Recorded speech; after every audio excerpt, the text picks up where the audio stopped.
विद्युत प्रतिरोध। विद्युत प्रतिरोध विद्युत प्रतिरोध आज का टॉपिक रहेगा। लेकिन इससे पहले हम आप लोगों को जो कल का टॉपिक था उसमें थोड़ा सा बता देते हैं उसके बारे में, क्योंकि कल कुछ बातें नहीं बताई गई। जैसे बैटरी, उसमें क्या बैटरी का जिक्र नहीं हुआ था। जो परिपथ के लिए जो कुछ डिजिटल डायग्राम बनाए गए थे उसमें मान लीजिए पहला हमारा एक बैटरी है। तो बैटरी क्या होता है, इसमें क्या होता है, दो या दो से अधिक सेलों का संयोजन होता है। मतलब दो या दो से अधिक सेलों का क्या होता है, संयोजन होता है। और एक पतली और एक क्या होती है, एक पतली और लंबी क्या होती है, इसमें रेखा टाइप का होता है सेल, ठीक है ना, जिसमें धन टर्मिनल और ऋण टर्मिनल क्या होता है, लगा होता है। और एक छोटी सी रेखा में सेल का जो साइज होता है, ठीक है ना। फिर मान लीजिए उसमें एक और था क्या, धारा नियंत्रक था। धारा नियंत्रक क्या है, धारा जो नियंत्रक है, धारा नियंत्रक क्या है, धारा नियंत्रक यह है कि जो धारा नियंत्रक एक ऐसी युक्ति है क्या, जो क्या करती है कि जैसे कि अपने रेजिस्टेंस को क्या करती है, परिवर्तन करने, जैसे अपने रेजिस्टेंस को क्या करती है, परिवर्तन करके ना करंट को, करंट को कंट्रोल करती है, ठीक है। यानी कि जो हमारा सर्किट होता है, इस सर्किट में वोल्टेज को क्या करती है, बदलने का, वोल्टेज को बिना बदले क्या करती है, पूरे सर्किट में धारा को कंट्रोल करती है। मतलब ये समझना है आप लोग को कि ये क्या करता है, जो धारा नियंत्रक होता है यह रेजिस्टेंस में क्या करता है, चेंजिंग करके करंट को कंट्रोल करता है और सर्किट में वोल्टेज को बिना परिवर्तन किए ही क्या कर देता है कि करंट को अपने पूरे डिजिटल सर्किट में कंट्रोल करके रखता है, ठीक है ना। तो ये था आपका, इसमें था। और आपका क्या था, तार था। तार क्या है, तार एक सुचालक पदार्थ होता है, आपको मालूम है। तार सुचालक पदार्थ होता है, ठीक है ना, जो कि जैसे तांबा हुआ, एल्युमिनियम हुआ, लोहा हुआ, चांदी हुआ, ये सब का बना होता है। चांदी इन सब से बनता है। और एक पतला तार जो होता है, चाहे जो जिससे एल्युमिनियम से बना हो, चाहे लोहा से बना हो, चाहे चांदी से बना हो, ये तार जो होते हैं, इनसे बने हुए जो तार शुद्ध होते हैं। रबड़ वगैरह जो होता है ना, ये कुचालक होता है। यानी कि जैसे कि ये जो तार होता है, इन तारों पर एल्युमिनियम वगैरह, चाहे चांदी वगैरह, जिससे भी होगा, इसके ऊपर रबड़ या प्लास्टिक का क्या करते हैं हम लोग, कवर चढ़ाते हैं, ठीक है ना। और इसके अंदर हमारा क्या होता है, इसके अंदर हमारा वायर होता है, ठीक है। इसके अंदर हमारा क्या होता है, वायर होता है और इसके ऊपर एक रबड़ प्लास्टिक का कवर चढ़ा होता है, ठीक है। अब प्रतिरोध देखिए, प्रतिरोध होता है क्या है, प्रतिरोध हम जो बताए थे इस तरह का सिंबल, प्रतिरोध। तो ये क्या होता है, जैसे जो अधिकांश जो हमारा रेजिस्टेंस होता है ना, या तो मैग्नीन का बनता है, मैग्नीन का, या मैग्नीन और जैसे कि मिश्र धातु है, इन मिश्र धातुओं से क्या होता है, यह बनता है, ठीक है ना, इन मिश्र धातुओं से बनता है। एक प्रतिरोधक का जैसे जो होता है ना, एक प्रतिरोधक में विद्युत परिपथ में जो नियत प्रतिरोध प्रदान करता है, ठीक है। और गैल्वेनोमीटर देख लीजिए, गैल्वेनोमीटर क्या होता है हमारा, गैल्वेनोमीटर क्या होता है, जैसे कि जो पूरा जो सर्किट है ना, इस सर्किट में क्या होता है, गैल्वेनोमीटर क्या करता है, इस सर्किट में क्या करता है, करंट को मेजरमेंट करने का क्या करता है, काम करता है। और इसके भी क्या होते हैं, जो गैल्वेनोमीटर है, इसके भी दो सिरे होते हैं, धन और माइनस, रेड सिरे, ठीक है ना, इस टाइप के होते हैं। चलिए हम अपना रेजिस्टेंस पढ़ें, विद्युत प्रतिरोध पढ़ें। विद्युत प्रतिरोध देखिए, जो इलेक्ट्रिक रेजिस्टेंस है, इसमें क्या होता है कि अगर मान लीजिए कोई चालक है, ठीक है ना, तो उस चालक का वह गुण जिसके कारण चालक में अगर हम विद्युत धारा प्रवाहित करते हैं तो उसका वो विरोध करता है, ठीक है ना। किसी चालक का वह गुण जिसके कारण वह चालक में क्या हो, विद्युत धारा प्रवाहित करने पर उसका विरोध करे तो यही क्या कहलाएगा, चालक का प्रतिरोध कहलाता है। और इसे हम लोग रेजिस्टेंस है ना आर से प्रदर्शित करते हैं। तो आइए इसके बारे में हम लोग थोड़ा सा क्या पूरा इसका परिभाषा लिख लें। चलिए लिखेंगे, किसी चालक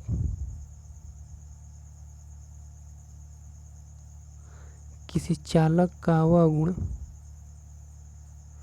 किसी चालक का वह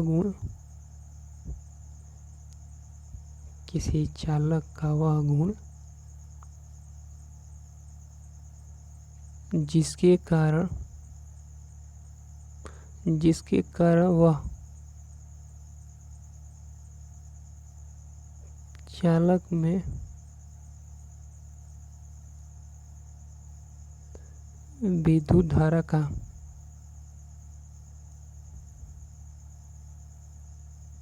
विरोध करता है,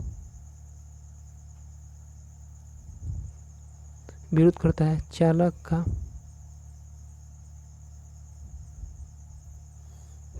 का विद्युत प्रतिरोध कराता है। क्या कराता है, चालक का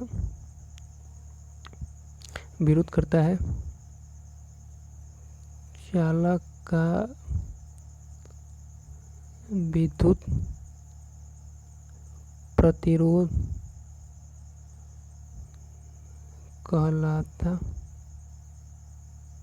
कहलाता है, ठीक है ना। इसे कैपिटल आर से प्रदर्शित करते हैं, ठीक है ना। अब तो ये हो गया। अब चलिए, अब देखिए, मान लीजिए कोई चालक है, ठीक है ना, मान लीजिए कोई चालक है, ये हमारा चालक हो गया, ठीक है।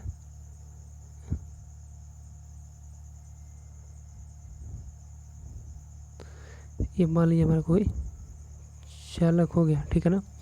तो अब इस चालक में क्या हो रहा है कि इसके सिरों के बीच ना, इस चालक के सिरों के बीच का अगर विभवांतर मान लें कि भी है, ठीक है ना, और इसमें जो प्रवाहित धारा क्या है, आई है, तो इसका जो रेजिस्टेंस होगा क्या होगा, भी अपन आई होगा, ठीक है ना। देखिए क्या लिखेंगे, यदि किसी चालक के सिरों के बीच, यदि किसी चालक के सिरों के बीच का विभवांतर भी हो, ठीक है ना, तथा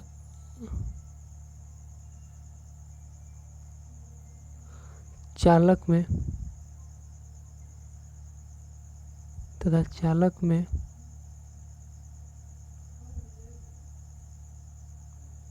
प्रवाहित धारा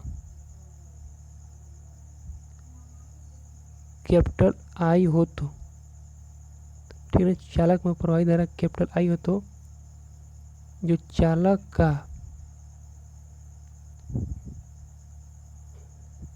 का प्रतिरोध बराबर क्या होता है, विभवांतर बटे में धारा, ठीक है ना, विभवांतर बटे में धारा। यानी कि अभी आप लोग बोले हैं रेजिस्टेंस ना, रेजिस्टेंस विभवांतर को भी से, धारा को आई से, तो आर इक्वल टू भी अपन आई।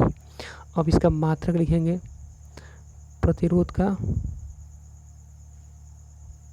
का मात्रक, ठीक है ना।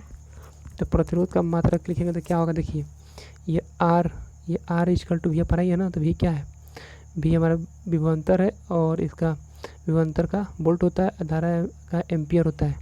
यानी कि क्या हो जाएगा, यह मात्रक इसका क्या हो जाएगा, वोल्ट प्रति एम्पियर, ठीक है ना। इस वोल्ट प्रति एम्पियर को ही हम लोग क्या बोलते हैं, ओम बोलते हैं, ठीक है ना। इसी को हम लोग क्या बोलते हैं, ओम बोलते हैं। यानी कि जो वैद्युत प्रतिरोध का मात्रक होता है, जो वैद्युत प्रतिरोध का मात्रक वोल्ट प्रति एम्पियर होता है, ठीक है ना, जिसे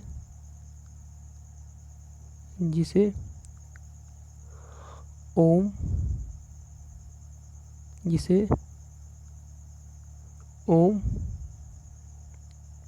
कहते हैं ना, इसे ओम कहते हैं, ठीक है। और इसे क्या करते हैं कि ओम जो होता है, इस ओम को ग्रीक अक्षर ओमेगा से, ओम को ग्रीक अक्षर ओमेगा से प्रदर्शित करते हैं, ओमेगा से प्रदर्शित करते हैं, ठीक है। अब देखिए, जो हम इसमें बता रहे थे आपको कि जो ओम होता है ना, ये ओम, ये रेजिस्टेंस का एम के एस प्रति मात्रक है, एम के एस प्रति में मात्रक है, ठीक है ना। तो ये हो गया, आप लोग जान गए। देखिए अब इसमें थोड़ा सा और कहिए तो आगे बढ़ा दें। देखिए आगे हम देखिए कैसे बढ़ा रहे हैं इसमें, इसी को थोड़ा सा दूसरे तरह से हम लोग बता रहे हैं आपको ना, दूसरे तरह से इस परिभाषा को हम बता रहे हैं।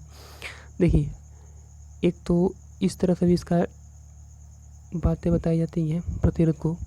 मान लीजिए कोई चालक है, ठीक है ना, इस चालक तार के जो सिरा है,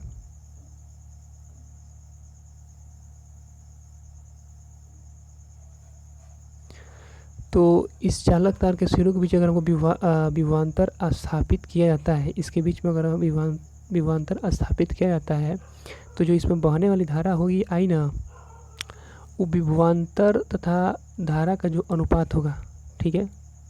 अगर हम चालक के बीच में क्या करते हैं कि विभवांतर स्थापित कर देंगे दोनों बिंदुओं के बीच में, इसके और इसके बीच में, तो इसमें धारा बहने लगेगी।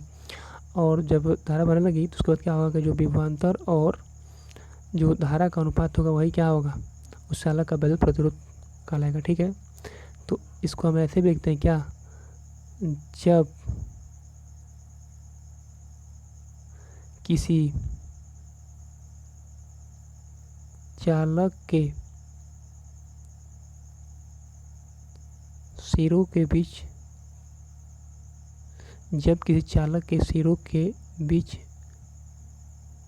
विभवांतर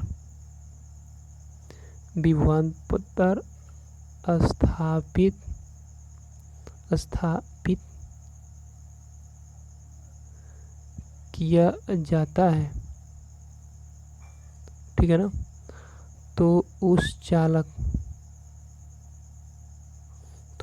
चालक में वैद्युत धारा बहने लगती है,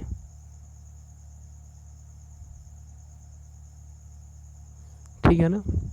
उसमें से क्या होता है कि विभवांतर और धारा के अनुपात को, विभवांतर और धारा के अनुपात को उस चालक का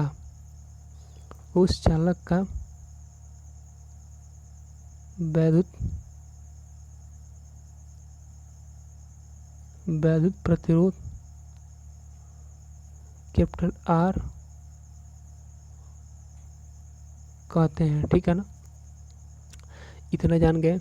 अब देखिए, मान लीजिए किसी चालक के सिरों के बीच के विभवांतर भी है और उसमें प्रवाही धारा ही है, तो हम चालक का प्रतिरोध आर इक्वल टू वी अपन लिख लेंगे ना, तो लिखेंगे अतः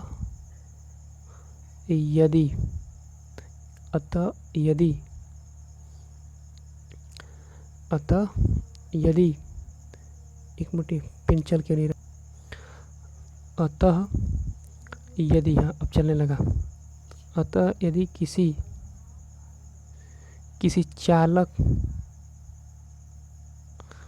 के सिरों के बीच विभवांतर भी हो तथा चालक में धारा आई हो तो चालक का प्रतिरोध, ठीक है ना। यही तो बताया है कि हमारा ये चालक है, इसमें जो विभवांतर है साबित भी कर दिया गया है, उसमें प्रवाही धारा आई कर दिया गया है। तो इसमें जो हमारा क्या है, जो रेजिस्टेंस होगा क्या होगा, इसका अनुपात भी अपन आई, समझ गया आप ना, भी अपन आई। तो जो ये हमारा फार्मूला हो गया आर इक्वल टू भी अपन आई, तो एक ये फार्मूला हो गया आपका, ठीक है ना। आप ये जानते हैं इसका मात्रक आप लोग वोल्ट प्रति एम्पियर, जिसको हम लोग क्या बोल रहे हैं, ये वोल्ट हो जाएगा, ऊपर वोल्ट और नीचे एम्पियर। वोल्ट प्रति एम्पियर ही क्या कहलाएगा, ओम कहलाएगा। इसी को हम लोग ओमेगा ग्रीक अक्षर से प्रदर्शित करेंगे, ठीक है। इतना जान गए। अब देखिए 1 ओम की परिभाषा हम लोग लिख लें यहाँ पर। 1 ओम की परिभाषा यहाँ से क्लिक करके 1 ओम की परिभाषा, 1 ओम प्रतिरोध का परिभाषा, ठीक है ना। मान लीजिए कि यदि किसी चालक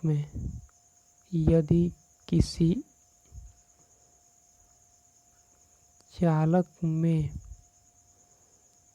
ऐसे क्या करिए, चालक के सिरों के बीच का विभवांतर 1 वोल्ट है तथा उसमें से होकर 1 एम्पियर की विद्युत धारा प्रवाहित हो तो चालक का प्रतिरोध 1 ओम कहलाता है। हम क्या बोले हैं, यदि किसी चालक के सिरों के बीच का विभवांतर क्या हो, 1 वोल्ट हो, विभवांतर कितना हो, 1 वोल्ट। किसी चालक के सिरों के बीच का विभवांतर कितना हो, 1 वोल्ट हो, और इसमें जो प्रवाहित धारा है यह 1 एम्पियर है, तो धारा आई बराबर 1 एम्पियर है, तो आर इक्वल टू क्या होगा, 1 वोल्ट बटे 1 एम्पियर, यानी कि 1 वोल्ट प्रति एम्पियर। इसी को क्या बोलते हैं, इसी को क्या बोलते हैं हम लोग,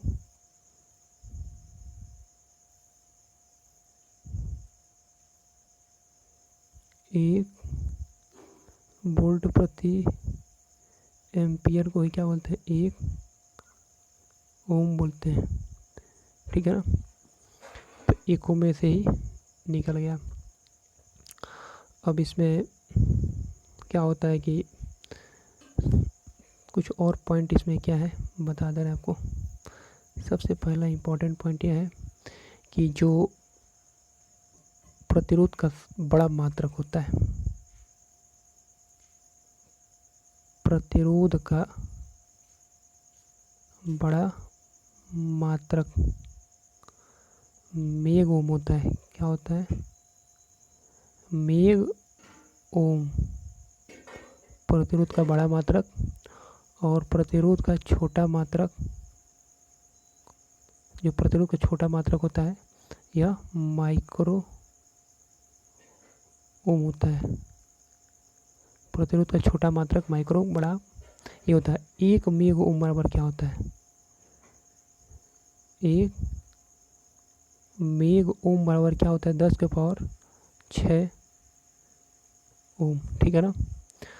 10 के पावर 6 ओम। एक माइक्रो ओम बराबर क्या होता है? 10 के पावर माइनस 6 ओम, ठीक है ना। ऐसे लिख लीजिए।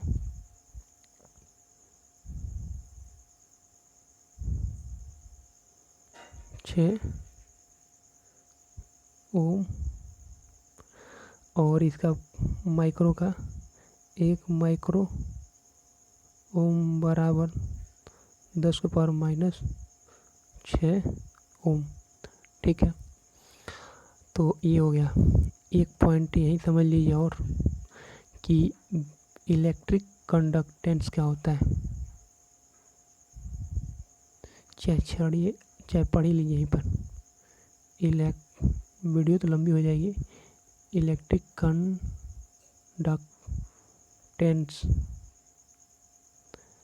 वैद्युत चालकता, वैद्युत चालकता। इसमें क्या होता है कि जो वैद्युत प्रतिरोध होता है ना, इसका जो व्युत्क्रम होता है वही क्या कहलाता है? वैद्युत चालकता कहलाता है। यानी कि लिखेंगे क्या?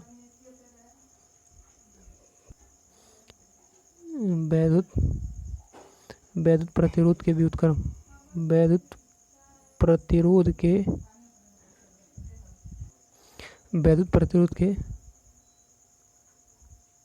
व्युत्क्रम को, वैद्युत प्रतिरोध के व्युत्क्रम को वैद्युत चालकता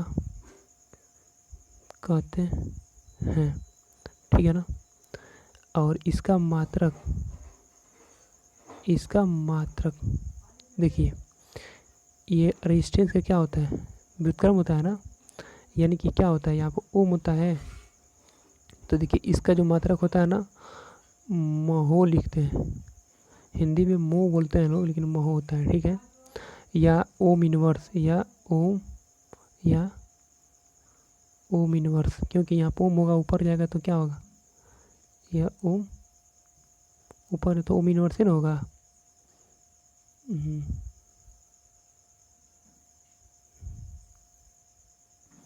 तो ये हो गया इसका मात्रक, ठीक है ना।